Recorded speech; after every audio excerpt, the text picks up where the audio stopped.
All right, well, we're going to talk about the minimum wage versus other ways to achieve a similar objective today, just for comparison. And partly we're motivated to do this, or I am, based on the recent news that California and New York are going to phase in a $15 an hour minimum wage by 2022. And given that the wage isn't really the only cost of employing somebody, I think that means that it's going to be around 20 bucks an hour that somebody has to be worth before a rational profit-seeking employer will elect willingly to hire them. So let's look at that in a graph, in an economic model, which I'll draw up here to the left in a moment. And let's talk about wage subsidies, which is another way to do the same thing, and kind of think about the political marginal analysis, I call it, of why we would do one versus the other one. I can tell you up front, one obvious reason is that a minimum wage is a mandate. And it doesn't cost the government. It costs society a lot. Okay, there are benefits and costs. Okay, but it doesn't cost the government anything. Okay, whereas a wage subsidy means the government pays the employer a sum per hour if somebody that's eligible for the subsidy is hired. Now let's take a look at the picture in the market. So here we'll put, just for grins instead of a Q, let's put an L here. Quantity of labor. Okay, hours per month, something like that. Okay, and then over here, okay, dollars per unit, always on the y-axis, so we'll talk dollars per hour. Okay, the suppliers of labor are households with some entry-level labor available, low-skill labor. Okay, so it's hard to draw sideways. Okay, so that's the supply. See, normally the suppliers are the business firms, okay, in most supply and demand analyses, but no, not here. It's the households are supplying labor. Okay, and then we have the demand line on here, okay? And if you let the market do what markets do,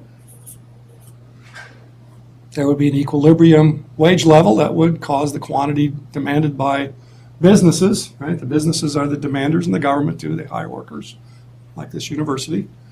Okay, and that quantity would be available according to the supply line, and hired according to the demand line at this price. So we have a market clearing price, but as you know from even minimal exposure to the news, there are a lot of places that think that the wage set by the market is unacceptably low, that it's not enough for some households either to live on, that they just deserve more. Okay, so let's analyze briefly what would happen in a place where the declared minimum is above what the market wage would otherwise be. It's important to understand that in many places the declared minimum is below W sub E, so we don't see these effects everywhere. Okay, so what we're going to be talking about is what happens in a place where the declared minimum is above this. Okay, so let me put a W min there. All right. So the first thing that we see is there are fewer job openings available, right?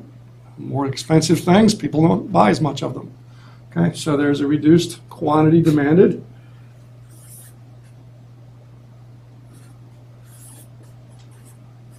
Okay, that's not a zero, that's quantity demanded 1. Again, it's hard to draw sideways, so I'm drawing downhill a little bit rather than horizontally.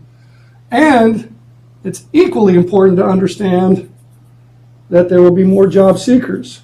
You think, oh, what's the big deal? Okay, so there's more job seekers out there. Well, because some of these newcomers to the market will replace some of those who otherwise would have had work. Why? Because many of them are higher skilled than the lower skilled people that have a job at the lower wage set by the market. Okay, so not only are there going to be fewer jobs, but of these remaining people, okay, the QD1 quantity people, some of them will be out of the additional people that enter the market. Okay, and okay, so but just looking initially at the drop in the amount demanded, we see that some additional work is available at a price that's above the opportunity cost of some additional workers. And so this would be what we call the deadweight loss, okay, to society from not allowing these transactions to occur, okay, by banning any trade below this price. All right, so that's just the standard minimum wage analysis, maybe with a little more emphasis than usual on, hey, some of these newcomer folks, these additional people that are willing to work at the higher wage but not at the equilibrium wage. They're off being students or housewives or house husbands or something, and that's at this wage. They're not willing to drop that, but at the higher wage they are.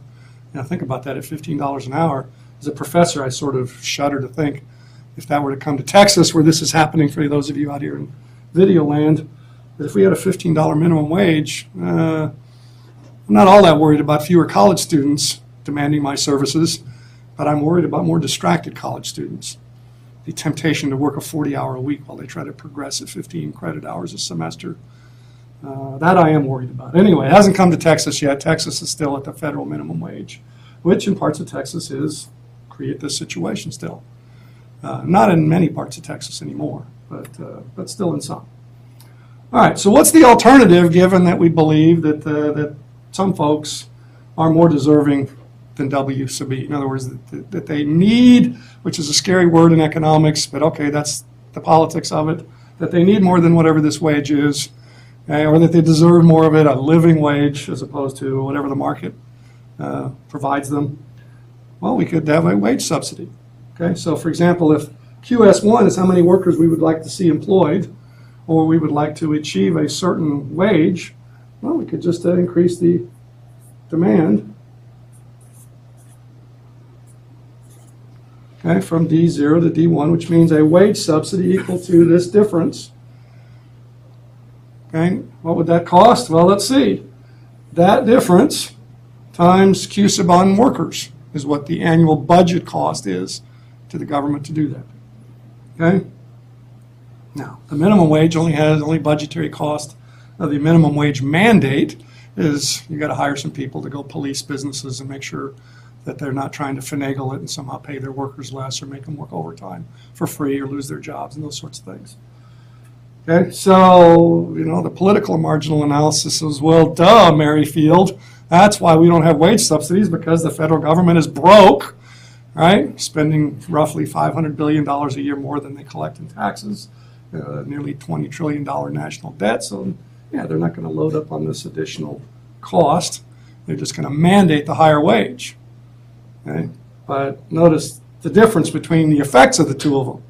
Okay, the one, there's only this much employment. QD1 is the amount employed. Whereas with the wage subsidy, QS1, the full amount that want to work at this higher wage would be the ones employed.